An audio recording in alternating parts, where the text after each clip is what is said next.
Hello, പുതിയൊരു വീഡിയോയിലേക്ക് എല്ലാവർക്കും സ്വാഗതം. അപ്പോൾ ഇന്നത്തെ വീഡിയോ നിങ്ങൾ സ്കിപ്പ് ചെയ്യാതെ കാണാം. അപ്പം ഇന്നത്തെ വീഡിയോ എന്ന് പറഞ്ഞിട്ടുണ്ടെങ്കിൽ നല്ല സ്പെഷ്യൽ ആയിട്ടുള്ളൊരു വീഡിയോ ഉണ്ട്. അപ്പോൾ ഞങ്ങൾ ഈ രാവിലെ തന്നെ പോയിക്കൊണ്ടിരിക്കുന്നത് ചെങ്കൽ മഹേശ്വരം ശിവപാർവതി ക്ഷേത്രത്തിലേക്കാണ് കേട്ടോ. അപ്പോൾ രാവിലെ തന്നെ ഇവിടെ നല്ല അത്യാവശ്യം മഴ ഉണ്ടായിരുന്നു കേട്ടോ.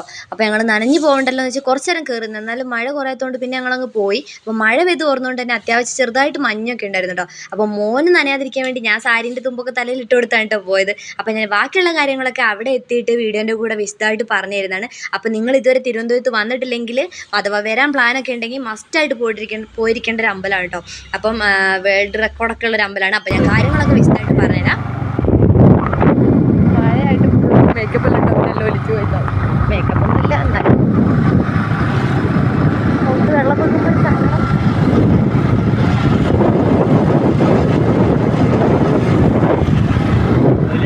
അങ്ങനെ നമ്മളിപ്പോൾ ഇതാ ഈ ഒരു അമ്പലത്തിൽ എത്തിയിട്ടുണ്ട്. അപ്പോൾ ഇവിടുത്തെ ഏറ്റവും വലിയ പ്രത്യേകത എന്ന് പറഞ്ഞിട്ടുണ്ടെങ്കിൽ ആ ഒരു കാണുന്ന ശിവലിംഗമാണ് കേട്ടോ. അപ്പോൾ 111 അടി ഉയരമുള്ള 111.2 അടി ഉയരമുള്ള ഈ ഒരു ശിവലിംഗമാണ് ഇവിടുത്തെ പ്രത്യേകത കേട്ടോ. അപ്പോൾ ബാക്കിയുള്ള കാര്യങ്ങളൊക്കെ വഴിയെ ഞാൻ പറയാം. അപ്പോൾ നമുക്ക് വീഡിയോയിലേക്ക് പോവാം. തിരുവനന്തപുരം ടൗണിൽ നിന്നും 26 കിലോമീറ്റർ അകലെ മഹേശ്വരം എന്ന സ്ഥലത്താണ് ഈ ഒരു അമ്പലം സ്ഥിതി ചെയ്യുന്നത്. അപ്പോൾ ഞങ്ങൾ ഈ അമ്പലത്തിലേക്ക് കയറി ഇവിടുന്ന് തൊഴുതൊക്കെ വന്ന് നമുക്ക് ഏറ്റവും എനിക്ക് ഇഷ്ടപ്പെട്ടൊരു കാര്യം എന്ന് പറഞ്ഞിട്ടുണ്ടെങ്കിലുണ്ടല്ലോ, ഇവിടുത്തെ ശിവലിംഗം അതൊരു പ്രത്യേകത തന്നെയാണ്. അല്ലാതെ ഇവിടെ നമുക്ക് 12 ശിവജ്യോതിർലിംഗങ്ങളെയും 32 ഗണപതി രൂപങ്ങളെയും ആരാധിക്കാൻ കഴിയും. നമുക്ക് ഈ 32 ഗണപതി രൂപങ്ങളൊക്കെ ഞാൻ ആദ്യമായിട്ടാണ് കേട്ടോ ഇങ്ങനത്തെ കാര്യങ്ങളൊക്കെ ഉണ്ട് എന്ന് അറിയുന്നത് തന്നെ. അതുപോലെ തന്നെ ശിവജ്യോതിർ ലിംഗങ്ങളും ഒക്കെ ഞാൻ ആദ്യമായിട്ടാണ് ഇത്രത്തോളം ഉണ്ട് എന്നുള്ളത് കാണുന്നത്. നമുക്ക് ആ ഒരു അമ്പലത്തിൻ്റെ അകത്ത് ശിവജ്യോതിർലിംഗങ്ങളെ നമുക്ക് 12 എണ്ണത്തിന് നമുക്ക് ആരാധിക്കാൻ പറ്റും. അതുപോലെ തന്നെ ഇതാ ഈ ഒരു പുറത്ത് കാണുന്ന ആ ഒരു ഇതിലാണ് നമുക്ക് 32 ഗണപതി രൂപങ്ങളെ കാണാൻ പറ്റുന്നത് കേട്ടോ. അപ്പോൾ ഞാനൊക്കെ ആദ്യമായിട്ടാണ് ഇത്രത്തോളം ഗണപതി രൂപങ്ങൾ ഉണ്ടെന്നും ആ ഗണപതി രൂപങ്ങൾക്കൊക്കെ ഓരോ പേരുണ്ടെന്നൊക്കെ ഞാൻ അറിയുന്നത് ഇവിടെ വന്നതിന് ശേഷമാണ് കേട്ടോ. അപ്പോൾ മഴ ആയതുകൊണ്ട് തന്നെ രാവിലത്തെ ആ ഒരു വൈബ് ഉണ്ടല്ലോ, അത് പറഞ്ഞറിയിക്കാൻ പറ്റാത്തൊരു സുഖമായിരുന്നു കേട്ടോ. പിന്നെ ഈ ഒരു കെട്ടി വെച്ചൊക്കെ ഞങ്ങൾ ഇങ്ങനെ കെട്ടിയതിന് പിന്നെ പോയില്ലായിരുന്നു കേട്ടോ. അപ്പോൾ ഇപ്രാവശ്യം എനിക്ക് ഇങ്ങനെ കെട്ടിയപ്പോൾ പോയപ്പോൾ എനിക്ക് ചെറുതായിട്ട് നമ്മൾ ഈ ഗുരുവായൂരൊക്കെ പോകുമ്പോഴുള്ള ആ ഒരു ഇതുണ്ടല്ലോ, അതുപോലെ തോന്നി. ആദ്യം ഇങ്ങനെയൊന്നും ആയിരുന്നില്ല കേട്ടോ. ആദ്യത്തെ ഫോട്ടോ ഞാൻ ഇവിടെ എവിടെയെങ്കിലും ആഡ് ചെയ്യാം, അപ്പോൾ നിങ്ങൾക്കത് മനസ്സിലാവും കേട്ടോ. അപ്പോൾ നമ്മൾ ആദ്യം കയറി തൊഴുത്, നമുക്ക് അകത്ത് ഫോൺ കൊണ്ട് പോകാനാവില്ലല്ലോ. അപ്പം നമ്മൾ അകത്ത് കയറി തൊഴുത്, അകത്ത് ഈ പറഞ്ഞ പോലെ 12 ശിവജ്യോതിർലിംഗങ്ങളുണ്ട്. അത് കഴിഞ്ഞാണ് നമ്മൾ പുറത്തിറങ്ങി ഈ 32 ഗണപതിനെ ആരാധിച്ച് സർപ്പത്തിൻ്റെ അടുത്തും നാഗരാജാക്കന്മാരുടെ അടുത്തും പോയി പ്രാർത്ഥിച്ച് അങ്ങനെയൊക്കെയാണ് നമ്മൾ ഈ ശിവലിംഗത്തിൻ്റെ അടുത്തേക്ക് എത്തിപ്പെടുന്നത്. അപ്പം നമുക്ക് വഴിയെ കാണാം.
ഇപ്പം നമ്മൾ ഈ തൊഴാൻ പോകുന്നതാണ് 32 ഗണപതി രൂപങ്ങളുള്ള ആ ഒരു സ്ഥലം.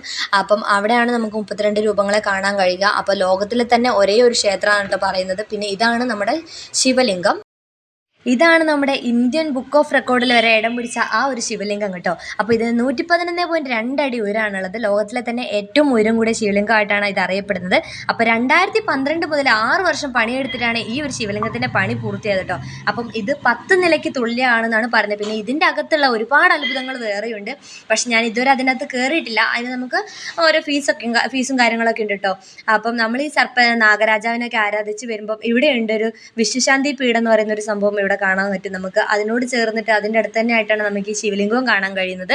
അപ്പം ഈ ഒരു ശിവലിംഗം ശിവലിംഗം നിർമ്മിക്കാൻ വേണ്ടിയിട്ട് കാശി, ഗംഗോത്രി, ഋഷികേശ്, രാമേശ്വരം, ധനുഷ്കോടി, ബദ്രിനാഥ്, ഗോമുഖ്, കൈലാസം എന്നിങ്ങനെയുള്ള കുറേ ഒരുപാട് നമ്മുടെ പ്രസിദ്ധമായ സ്ഥലങ്ങളിൽ നിന്നൊക്കെ മണലും മണ്ണും വെള്ളവും ഒക്കെ നമ്മൾ ഈ നിർമ്മിക്കുന്ന വസ്തുക്കളിലൊക്കെ മിക്സ് ചെയ്തിട്ടാണ് കേട്ടോ ഈ ഒരു ചെങ്കൽ ശിവക്ഷേത്രത്തിൽ ഈ ഒരു ശിവലിംഗം നിർമ്മിച്ചിട്ടുള്ളത്. അപ്പം ഇവിടുത്തെ ആ ഒരു വൈബ് എന്ന് പറയുന്നുണ്ടല്ലോ, അത് കാണുമ്പോൾ തന്നെ നല്ല അടിപൊളിയാണ്. പിന്നെ ഞങ്ങൾ പോയ സമയത്ത് എന്ന് പറഞ്ഞിട്ടുണ്ടെങ്കിൽ അത്യാവശ്യം ചെറുതായി മഴ പെയ്യുന്നുണ്ടായിരുന്നു, മഴ ചാറുന്നൊക്കെ ഉണ്ടായിരുന്നു. അപ്പം അതും നല്ലൊരു അടിപൊളിയായിട്ടുള്ളൊരു അനുഭവമായിട്ടുണ്ടായിരുന്നു. അപ്പോൾ നമ്മൾ ഇതിന് മുന്നേ ഇവിടെ പോയിട്ടുണ്ടെങ്കിലും ഇപ്പോഴാണ് ഞാൻ ചാനൽ തുടങ്ങിയതും, അതുകൊണ്ട് തന്നെയാണ് ഞാൻ ഈ ഒരു വീഡിയോ ഇടാനും കാരണം. പിന്നെ ഇവിടെ അതിൻ്റെ കാര്യങ്ങളൊക്കെ എഴുതി വെച്ചിട്ടുണ്ട് കേട്ടോ, വിശ്വശാന്തി പീഠത്തിൻ്റെ കാര്യങ്ങളൊക്കെ ഇവിടെ എഴുതി വെച്ചിട്ടുണ്ട്. അപ്പം ഞാനതൊക്കെ ഒന്ന് വായിച്ചിട്ടുണ്ടായിരുന്നു. അപ്പോൾ നിങ്ങൾക്ക് വായിക്കാൻ താല്പര്യമുള്ളവർ വായിച്ചോട്ടെ എന്ന് വിചാരിച്ചാണ് ഞാൻ ഈ ഒരു സംഭവം എടുത്തിട്ടുള്ളത്. അപ്പോൾ ആർക്കെങ്കിലുമൊക്കെ തിരുവനന്തപുരം വരുന്നുണ്ടെങ്കിൽ മസ്റ്റായിട്ട് കണ്ടിരിക്കേണ്ട ഒരു അമ്പലം തന്നെയാണ് കേട്ടോ. നമ്മൾ ഈ ആഴിമല പോകുന്ന പോലെ തന്നെ അതേപോലെ തന്നെയുള്ളൊരു അമ്പലം തന്നെയാണ് അതും. അപ്പം ആ അമ്പലത്തിൻ്റെ പ്രത്യേകതയും കാണേണ്ട ഭംഗി അതൊന്ന് വേറെ തന്നെയാണ് കേട്ടോ. അപ്പം നമ്മൾ പിന്നെ വരുമ്പോൾ എനിക്ക് ഇഷ്ടപ്പെട്ടൊരു സംഭവമാണ് ഈ ഒരു സംഭവം. ഇതെന്താണെന്ന് എനിക്ക് മനസ്സിലായിട്ടില്ല, പക്ഷെ കാണാനും നല്ലൊരു പണ്ടത്തെ ആ ഒരു ഇത് കിട്ടുന്ന ഒരു സ്ഥലമാണ് കേട്ടോ. അപ്പം ഞാൻ അവിടെ നിന്ന് ഫോട്ടോയും വീഡിയോസും കാര്യങ്ങളൊക്കെ എടുത്തിട്ടുണ്ടായിരുന്നു. അപ്പോൾ എന്താണെന്നുള്ളത് എനിക്ക് മനസ്സിലായിട്ടില്ല. അപ്പോൾ ഇതിന് മുന്നേ അവിടെ പോയിട്ടുള്ളവരോ അല്ലെങ്കിൽ ഇതിനെപ്പറ്റി അറിയുന്നവരോ ഉണ്ടെങ്കിൽ ഒന്ന് പറഞ്ഞു തരാൻ ശ്രമിക്കുക. ആരെങ്കിലുമൊക്കെ ഈ വീഡിയോ കാണുന്നവർ പോയിട്ടുണ്ട്, അതല്ലെങ്കിൽ ഇതിനെപ്പറ്റി അറിയുന്നുണ്ടെങ്കിൽ പറഞ്ഞുതരാം. അപ്പം ഞങ്ങൾ പോയ സമയത്ത് അവിടെ ചോദിക്കാൻ വേണ്ടി ആരും ഇല്ലായിരുന്നു, അതുകൊണ്ട് തന്നെ ചോദിക്കാൻ പറ്റിയില്ല. അപ്പം അത് കാണാൻ നല്ല ഒരു അടിപൊളിയായിട്ടുള്ളൊരു സ്ഥലം തന്നെയായിരുന്നു കേട്ടോ. പിന്നെ നമ്മൾ ഇവിടെ നിന്ന് ഇങ്ങനെ നേരെ പോകുമ്പോഴാണ് കാണുന്നത്, അവിടെ നമുക്ക് ടിക്കറ്റ് ബുക്ക് ചെയ്യാനുള്ള ടിക്കറ്റ് കൗണ്ടറൊക്കെ നമുക്ക് കാണാൻ പറ്റും കേട്ടോ. അപ്പം ഞങ്ങൾ അവിടെ നിന്ന് കുറച്ച് വീഡിയോസും കാര്യങ്ങളൊക്കെ എടുത്തിട്ടുണ്ടായിരുന്നു. അപ്പോൾ നമുക്ക് കാണാനുള്ളൊരു ഭംഗി കൊണ്ട്, അതിൻ്റെ അത്രത്തോളം ഭംഗിയുള്ളതുകൊണ്ടാണ് ആ ഒരു വീഡിയോ എടുത്തിട്ടുണ്ടായിരുന്നു കേട്ടോ.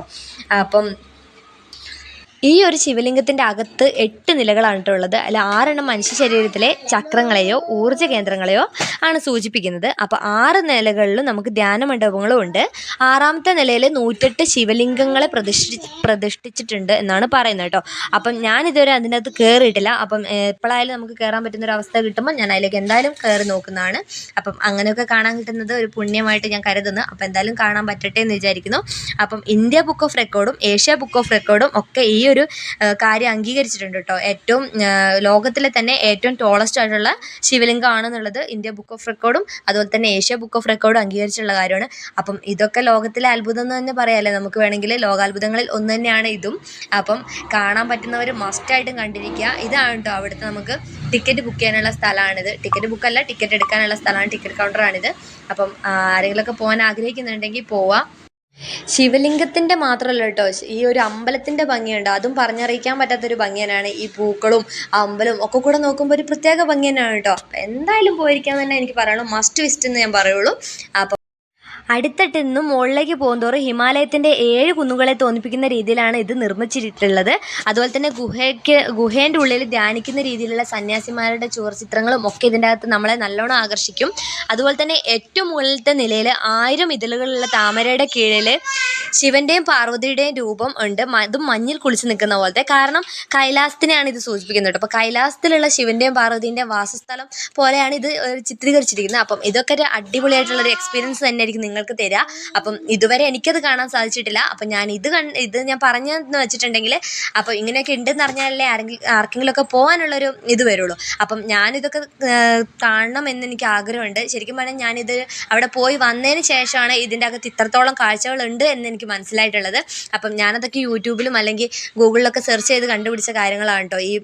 അതിൻ്റെ അകത്തുള്ള കാര്യങ്ങളൊക്കെ ഞാൻ കണ്ടിട്ടുള്ളത് അങ്ങനെയാണ്. അപ്പോൾ എന്തായാലും നെക്സ്റ്റ് ടൈം ഞാൻ പോകുന്ന സമയത്ത് അവിടെ എന്തായാലും കയറി കാണുന്നതാണ്. ശരിക്കും പറഞ്ഞാൽ എനിക്ക് അതിൻ്റെ അകത്ത് വീഡിയോ എടുക്കാൻ പറ്റില്ല എന്നാണ് എനിക്ക് തോന്നുന്നത്. അപ്പം മസ്റ്റായിട്ട് പോയിരിക്കുക എല്ലാവരും. ഈ ഒരു വീഡിയോ കാണുന്നവർ എന്തായാലും തിരുവനന്തപുരത്ത് വരുന്നുണ്ട് എന്നുണ്ടെങ്കിൽ ഉറപ്പായും പോയിരിക്കുക. അതുപോലെ തന്നെ എനിക്ക് ഏറ്റവും ഇഷ്ടപ്പെട്ട കാര്യം എന്താ പറയുക, ഈ ശിവലിംഗത്തിൻ്റെ ഇവിടെ കണ്ട ഹനുമാൻ്റെ ആ ഒരു രൂപം വെച്ചിട്ടുള്ള അതെനിക്ക് ഭയങ്കരമായിട്ട് ഇഷ്ടപ്പെട്ടുള്ള കാര്യം കേട്ടോ. അപ്പം ഇന്നത്തെ വീഡിയോ ഇത്രയൊക്കെ തന്നെയുള്ളൂ.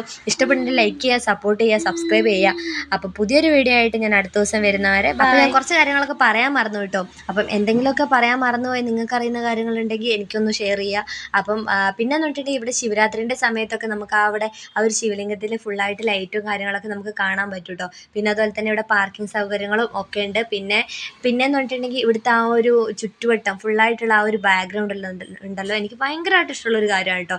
നല്ലൊരു കാമായിട്ടുള്ളൊരു സ്ഥലം, അതുപോലെ തന്നെ നല്ലൊരു സംഭവമാണ് കേട്ടോ. നല്ലൊരു വൈബാണ് അവിടുത്തെ അമ്പലത്തിൻ്റെ ആ ചുറ്റുവട്ടമുള്ളൊരു സ്ഥലം എന്ന് പറഞ്ഞിട്ടുണ്ടെങ്കിൽ.